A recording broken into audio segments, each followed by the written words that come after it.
शिवाय। हे समस्त प्रिय आत्म मित्रों, प्रभु प्रेमी, गुरु प्रेमी, ध्यान प्रेमी आत्माओं, आप सबके भीतर विराजमान अविनाशी अनंत परम गुरु परमात्मा के श्री चरणों में हिमालयन ऋषि का कोटि कोटि प्रणाम।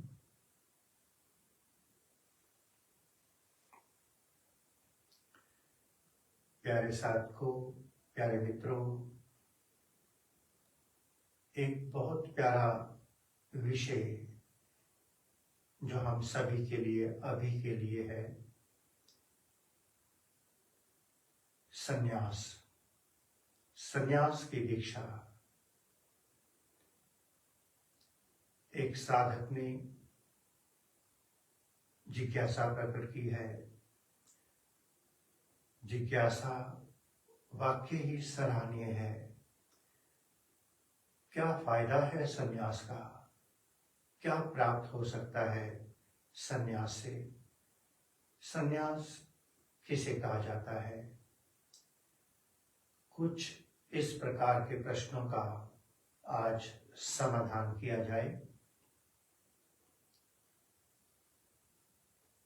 आदि शक्ति माता सरस्वती की कृपा से, मेरे इष्ट देव भगवान शिव की कृपा से, जो भी मुझे लाइव वर्तमान में अभी प्राप्त होगा, वो प्रसाद संन्यास का उत्तर हम सब में बट जाएगा।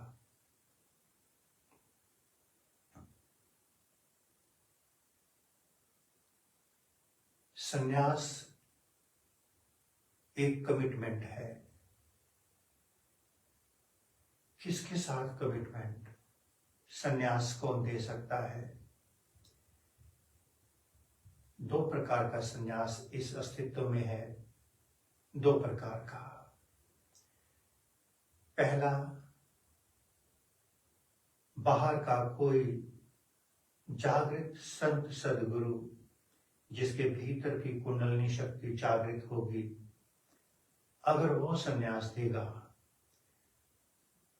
तो संन्यास फलित ना हो, ऐसा हो नहीं सकता।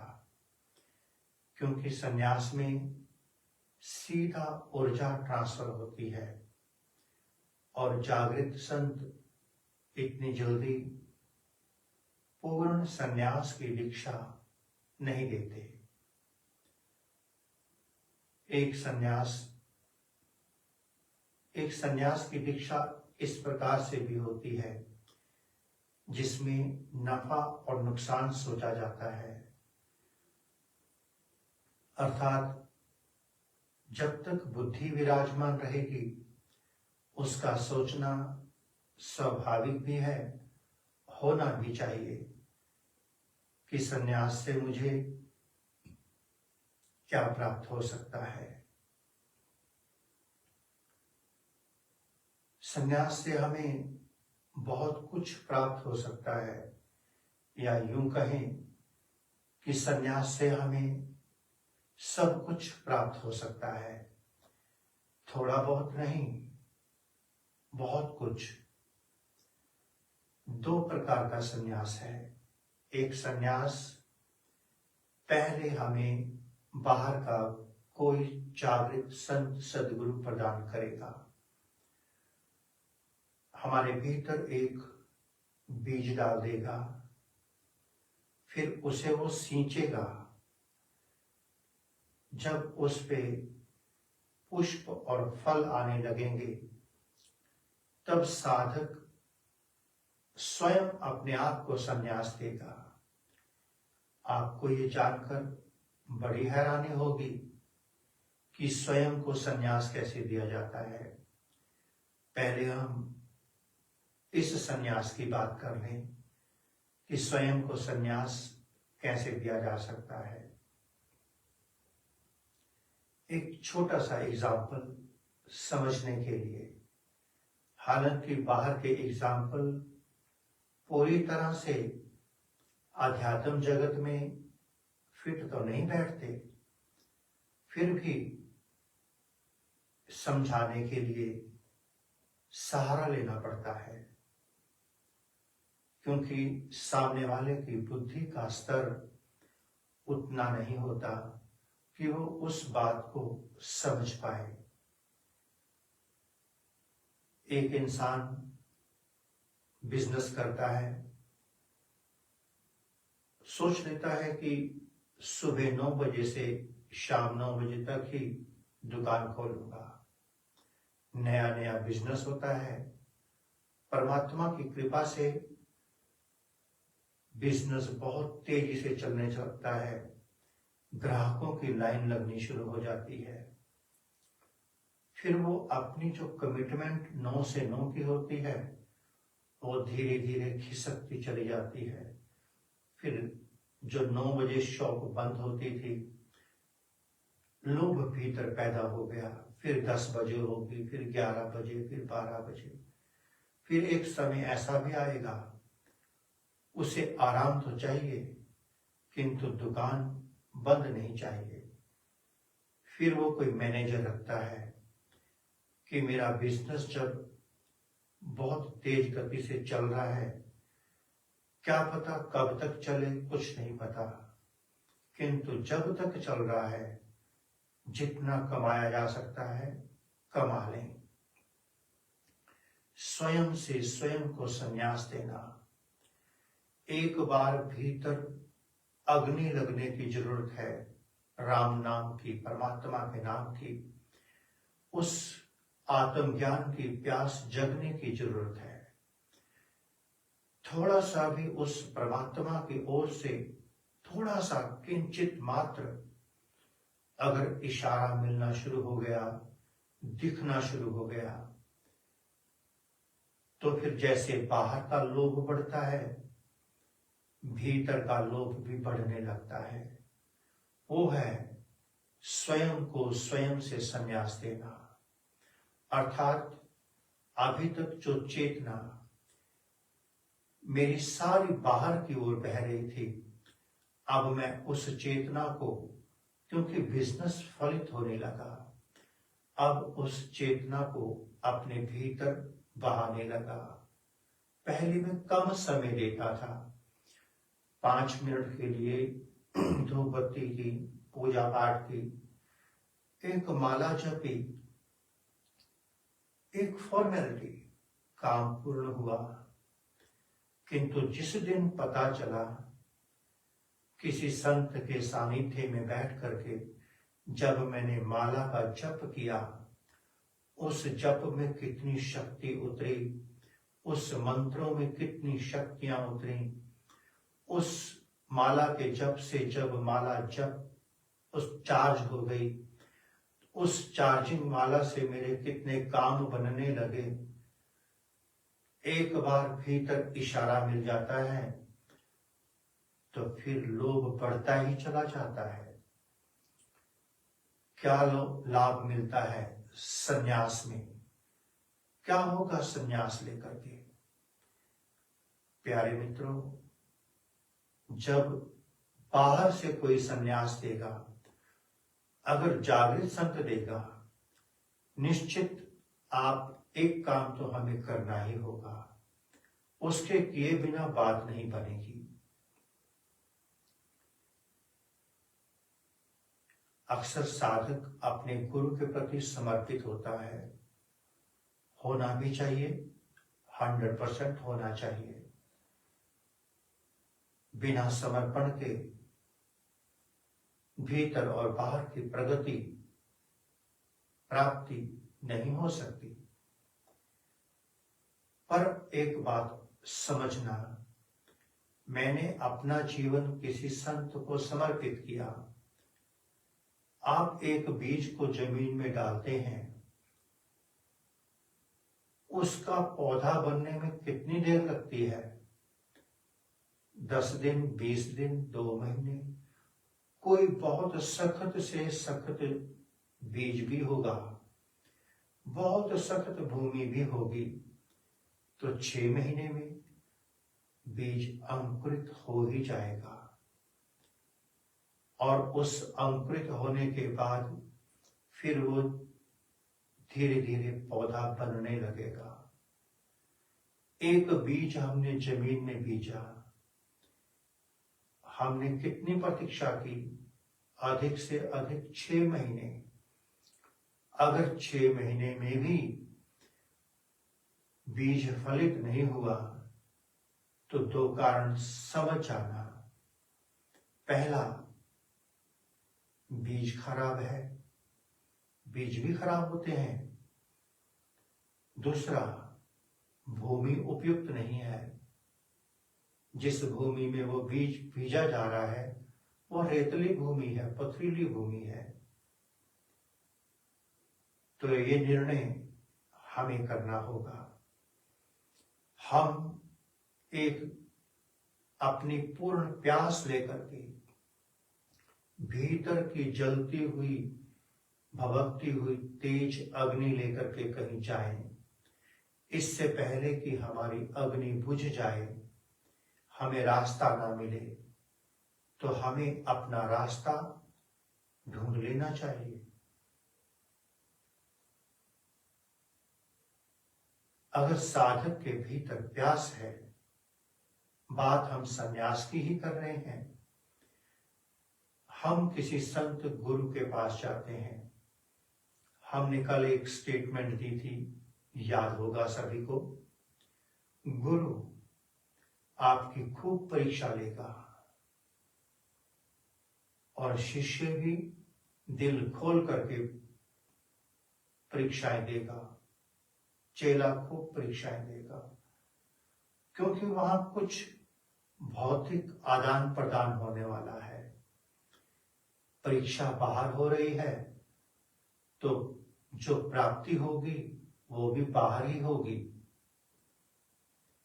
पर जो भीतर का जागृत संत होगा, सदगुरु होगा, वो आपकी परीक्षा नहीं लेगा। अंधा आदमी परीक्षा लेगा। जो जानता ही है, भीतर से जागृत है, वो आपकी परीक्षा क्यों लेगा? उसे तो आपकी काबिलियत का पहले से ही पता है।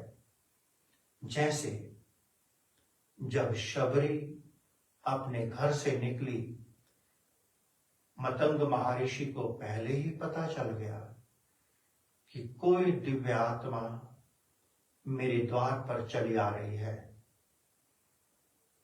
जब सीता माता जंगल की ओर भेजी गई, भगवान वाल्मीकि को पहले से ही मालूम पड़ गया कि कोई दिव्य आत्मा मेरे द्वार पर चली आ रही है।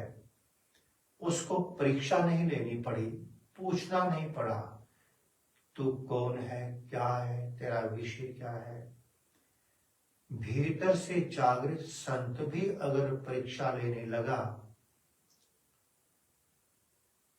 फिर तो बात हो गई। इसलिए बाहर का गुरु आपकी परीक्षा लेगा, किंतु भीतर का गुरु, संत सदगुरु परीक्षा नहीं लेगा। उसके सानिध्य में बैठने से अगर आपका काम नहीं बना, ऐसा हो नहीं सकता। बस आपने समर्पण नहीं किया। आप पूर्ण समर्पण करके देखना किसी संत सदगुरु के चरणों में। लोग कहते हैं 2 दिन, 10 दिन, 10 साल लगेंगे तब जाके कुछ बनता है। ये सब किताबी बातें हैं प्यारे साथ को। पलक झपकते ही रिजल्ट मिलना चाहिए। अगर आपने 100% समर्पण किया है, संत और साधक के बीच में एक और महाशक्ति खड़ी है, वो न्याय करती है। आपके समर्पण का तुरंत फल देती है। साधक के भीतर एक ऐसा करंट पैदा कर देती है, वो महाशक्ति बता देती है कि सामने वाला क्या है। 2 प्रकार का सन्यास। एक सन्यास जो बाहर का संत सदगुरु देगा, और एक गुरु देगा। जो गुरु देगा वो अनेकों अनेकों बंधनों नियमों के साथ देगा। ऐसा भी करना, वैसा भी करना, ये भी करना, तुझे अपने माँ बाप से नहीं मिलना, अर्थात अनेकों प्रकार की बाउंडेशंस लगा देगा। किंतु जो भीतर का जागृत संत होगा, संत तो स्वतंत्रता का दूसरा नाम है। संत जो भीतर से खिला होगा, वो आपके पांव में बेड़ियां डाल दे। बेड़ियां तो जानवर के पांव में डाली जाती हैं, वो तो आपकी डली हुई बेड़ियों को भी काट देगा ताकि आप आकाश में उड़ सको, सारा अस्तित्व आपका हो सके। जब संत सदगुरु संन्यास देगा, सारे नियम जो आपने धारणाएं मान्यताएं बना रखी हैं आपसे ले लेगा और आपको केवल इतना कहेगा, कमिटमेंट नहीं कराएगा, संदेश देगा, संकेत देगा, आदेश नहीं देगा। क्यों नहीं देगा? क्योंकि संत सदगुरु की एक साधक है, वो अपनी यात्रा पर है। ना वो बंधेगा ना बांधेगा, रास्ता दिखा देगा। तुम जहां खड़े हो तुम्हें भगाएगा नहीं, तुम्हें घर छोड़ने की सलाह नहीं देगा, तुम्हें यह भी नहीं कहेगा कि आज से तुमने नीले पीले भगवे पहनने हैं। किसी तरह की कोई बंदिश आपके जीवन में नहीं लगाएगा। केवल अपनी थोड़ी सी कमाई आपके भीतर डाल देगा और आपको एक धक्का दे देगा। बस ये है सन्यास, संत सदगुरु का सन्यास। फिर आप जहां खड़े हैं, ये नहीं कहेगा कि तू मेरे आश्रम में आएगा, मेरी सेवा करेगा, तब तेरा जीवन फलित होगा। नहीं, वो तो स्वयं बहती हुई नदी है। जब वो नहीं रुका हुआ तो तुम्हें कैसे रुकने की सलाह देगा? रुकने की सलाह नहीं देगा। वो अपनी ऊर्जा, अपने भीतर का अमृत, अपनी तपस्या तुम्हारे भीतर थोड़ी सी उड़ेल देगा, एहसास करा देगा और भीतर के जमे हुए संस्कारों को थोड़ा सा हिला देगा। आपके भीतर की प्यास भभक उठेगी, बस आप चल पड़ोगे। नहीं कहेगा मेरे पास रुकना। उसको पता है कि इस प्रकृति में परमात्मा ने सभी साधकों के लिए अनंत व्यवस्थाएं बना रखी हैं। मैं ही परिपूर्ण नहीं हूं, परमात्मा परिपूर्ण है। तुम्हें चला देगा। क्या पता मेरे हटते ही मेरे पीछे से कोई महादिव्य शक्ति उसके लिए आ रही हो, रास्ता बंद नहीं करेगा, खोल देगा। सन्यास संत सदगुरु का अपने भीतर की थोड़ी सी कमाई, करुणा तुम्हारे भीतर उतार कर तुम जहां खड़े हो वहीं से तुम्हारी यात्रा को शुरुआत करा देगा। एक संदेश दे देगा, क्योंकि तुम गृहस्थ आश्रम में हो। अगर तुम्हारा कभी भाव बने, अगर भाव बने, अपनी कमाई का कुछ अंश अपने गुरु को अर्पण कर देना। गुरु के प्रति भाव ना बने, समाज को अर्पण कर देना, किसी जरूरतमंद को कर देना, देश को कर देना।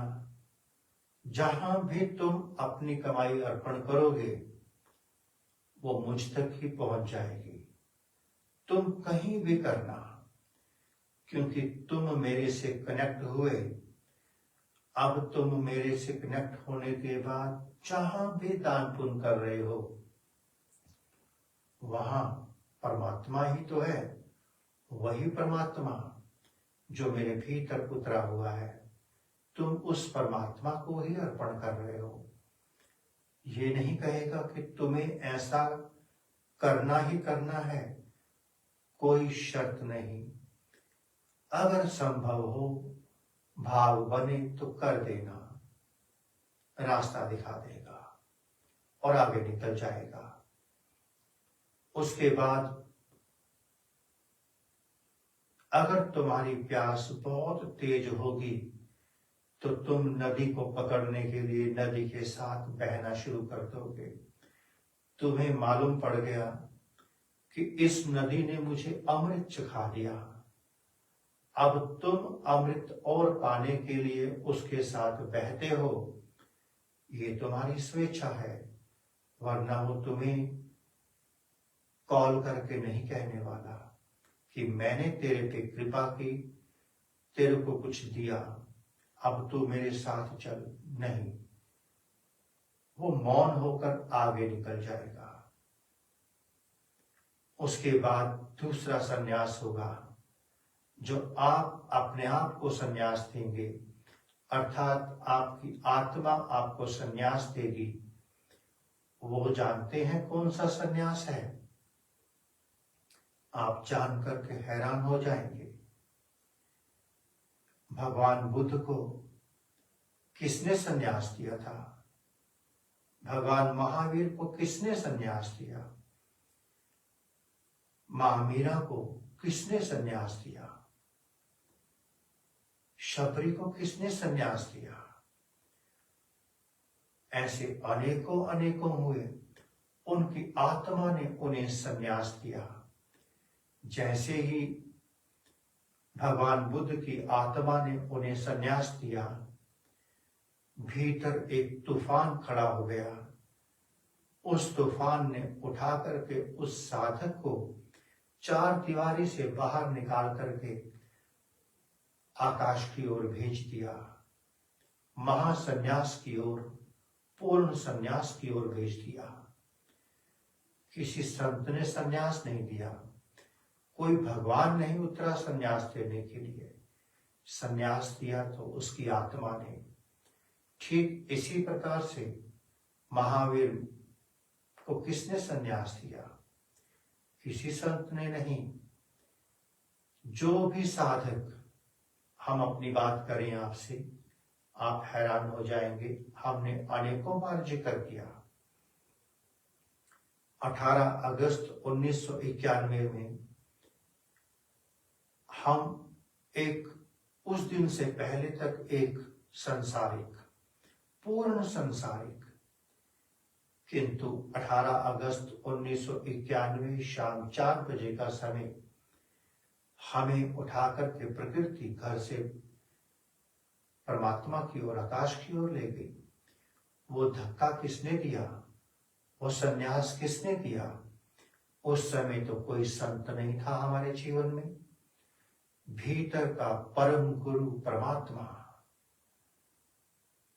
जिस दिन परम गुरु परमात्मा आपको संन्यास देगा, फिर आपको पीछे मुड़कर ना देखना पड़ेगा, ना पीछे की सोचनी पड़ेगी। मेरी माँ, मेरा भाई, मेरा पति, मेरे बच्चे, मेरा परिवार, मेरा बिजनेस, चैप्टर क्लोज हो जाएगा।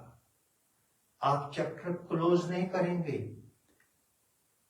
आप कुछ नहीं करेंगे, ऑटोमेटिक सब होगा। वो महासन्यास परमात्मा देगा, और जब वो संन्यास होगा, उस समय आपके भीतर के मोक्ष मुक्ति का मार्ग खुलेगा। उससे पहले सब तैयारी है। बुद्ध परमात्मा को उपलब्ध हुए, महावीर परमात्मा को उपलब्ध हुए, मां मीरा, शबरी परमात्मा को उपलब्ध हुए, किंतु वो घर में रह करके उपलब्ध नहीं हुए। आप सब जानते हैं कहाँ उपलब्ध हुए? जब वो परमात्मा की शरण में, प्रकृति की शरण में, आकाश की शरण में चले गए। वो नहीं गए, उनके भीतर बैठे परम गुरु परमात्मा ने उन्हें संन्यास दे करके ये कह दिया कि अब तुम्हारी बाउंड्री खत्म हुई, परमात्मा ही खींच के ले गया। जब परमात्मा लेकर के गया तो पीछे की सुध बुध वो शून्य कर देता है। वही है महासन्यास, पूर्ण संन्यास, जिसके बाद खिलता है सहस्त्रदल कमल, आत्मज्ञान का कमल। उससे पहले हम सभी उस तैयारी में हैं। तो यही है सन्यास की दीक्षा। हम भी देंगे सन्यास की दीक्षा। जो साधक सन्यास की दीक्षा लेना चाहता है, इस गुरु पूर्णिमा पर हम भी देंगे, किंतु वो दीक्षा दो प्रकार की होगी। एक दीक्षा होती है छोटे बच्चे को लॉलीपॉप दिखाना ताकि वो लालच में आकर के आगे बढ़े, और एक होता है जिसके भीतर अब इतनी अग्नि बरस गई कि वो परमात्मा की ओर मुड़ना चाहता है। तो जो मुड़ना चाहता है उसके लिए तो ये संत अपनी ऊर्जा का कुछ अंश ट्रांसफर करेंगे, और जो अभी बच्चे हैं उनको धक्का मारने के लिए, उनके भीतर एक प्रेरणा पैदा करने के लिए एक रास्ता दिखाया जाएगा, जिसे सन्यास कहा गया। ना हम भागे, ना भागने की सलाह देंगे। अगर जबरदस्ती भागोगे, मन आपके साथ जाएगा, संसार आपके साथ जाएगा, एक दिन आप वापस लौट के आओगे। हम ऐसा कोई काम नहीं करने वाले कि आपको वापस लौटना पड़े। और दूसरा प्रश्न था, इष्ट देव मंत्र दीक्षा क्या है? कोई भगवान शिव का पुजारी है, कोई मर्यादा पुरुषोत्तम भगवान श्री राम का, कोई प्रेम के अवतार योगेश्वर श्री कृष्ण का, कोई मां भगवती, कोई हनुमान जी का, कोई किसी का। आप अपने इष्ट से प्रेम करते हैं, उसके मंत्र का जप आप बचपन से कर रहे हैं। ओम नमः शिवाय, ओम नमः शिवाय, ओम नमः शिवाय। हम क्या करेंगे? इष्ट देव मंत्र दीक्षा क्या है? आपके इष्ट को नहीं बदला जाएगा। आप जो मंत्र जपते आ रहे हैं उसे भी नहीं बदला जाएगा। सब कुछ वही रहेगा। हमारा काम तोड़ना नहीं है। आप जुड़े हैं, आपकी गति बढ़ाना है। हम अपनी ऊर्जा आपके मंत्र के साथ, आपके इष्ट देव के साथ जोड़ करके वही मंत्र आपको वापस करेंगे। नया मंत्र नहीं देंगे, भेड़ चाल नहीं चलेंगे। हजारों लाखों लोग बैठे हों, सभी को एक ही डंडे से हाँका जाए, राम मंत्र जपिए। आपकी आस्था कृष्ण में है, ना तो आप कृष्ण के रहे ना राम के रहे। ये बात बहुत अलग है। सब में परमात्मा है, किंतु जिसे राम में परमात्मा दिखता है उसे कृष्ण में नहीं दिखेगा। जीवन भर तो राम की बंदगी की, अब कृष्ण में कहां से दिख जाएगा? तो सच्चा संत सदगुरु आपके रास्ते आसान करेगा, ना कि मुश्किल करेगा। आप राम को जपते आए हैं, राम मंत्र ही जपेंगे आप। बस उस राम के साथ और ऊर्जा जोड़ करके उस राम की गति को बढ़ाया जाएगा। ये है इष्ट देव मंत्र दीक्षा।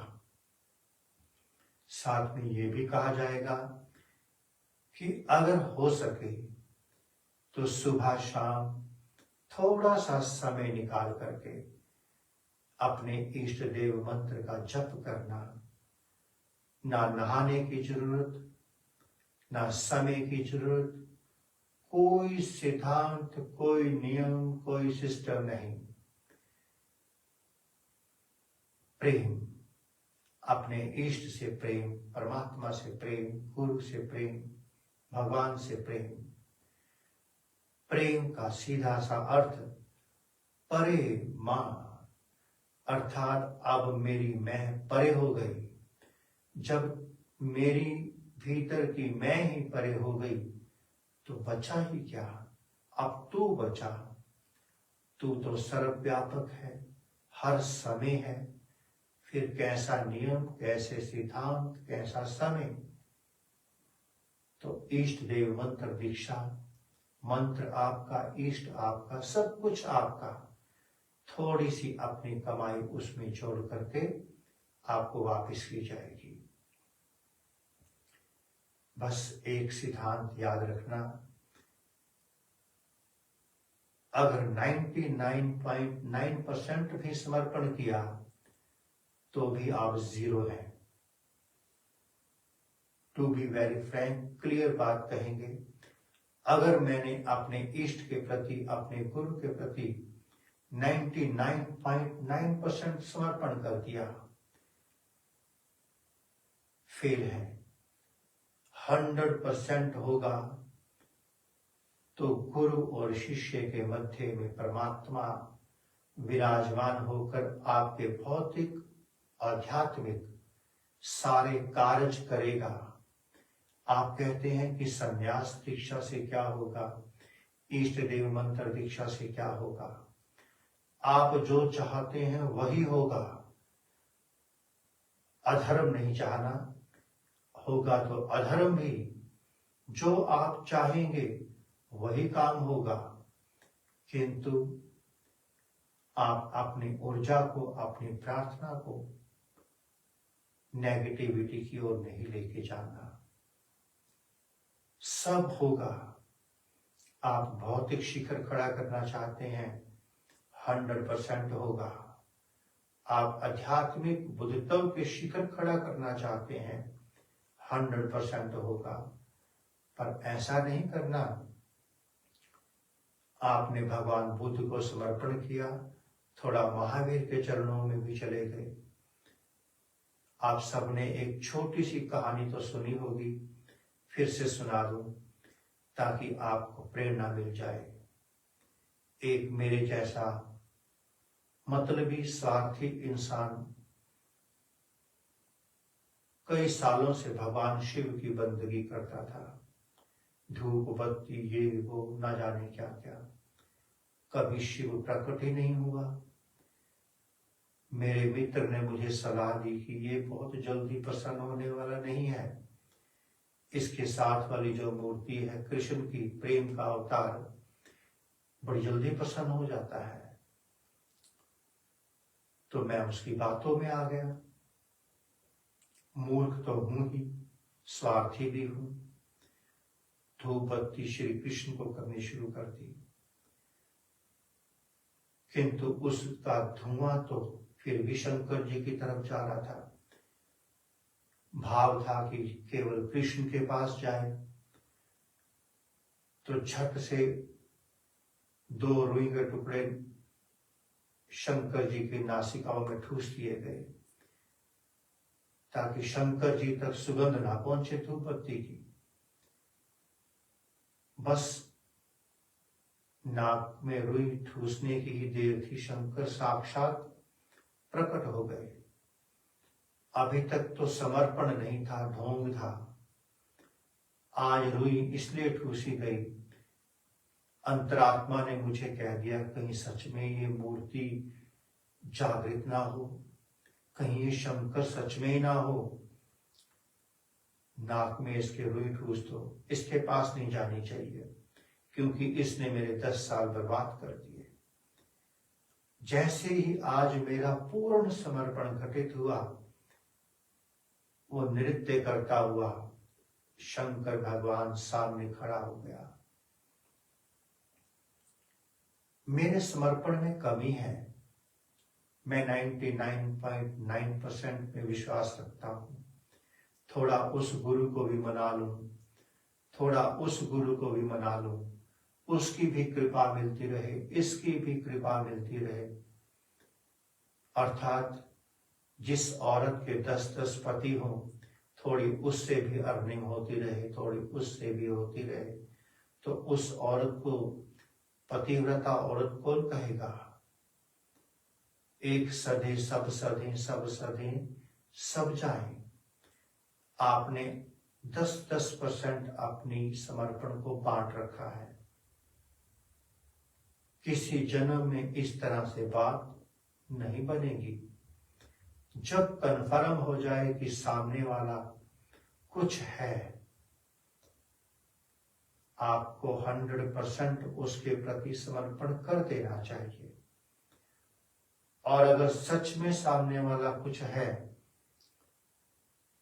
तो वो आपको एक्सप्लॉइट नहीं करेगा, आपके भीतर की अग्नि को हवा देगा।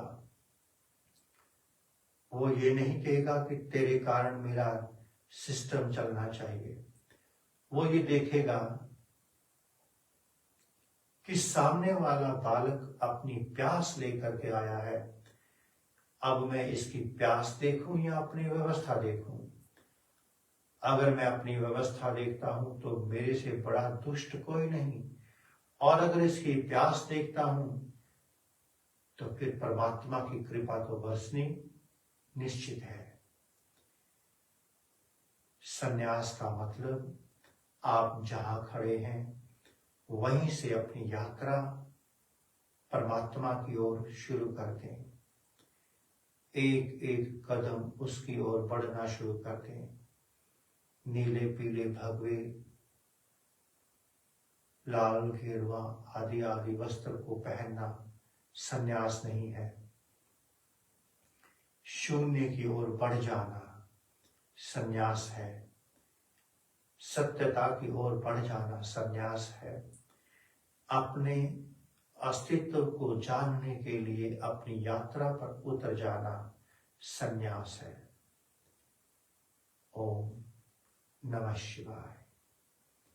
पुनः से आप सबके भीतर विराजमान अविनाशी अनंत परम गुरु परमात्मा के श्री चरणों में हिमालयन ऋषि का कोटि कोटि प्रणाम, और संपूर्ण ब्रह्मांड में विराजमान समस्त देवी देवताओं, समस्त ऋषियों मुनियों गुरुजनों संत महापुरुषों की ओर से शुभ आशीष शुभ मंगल कामना।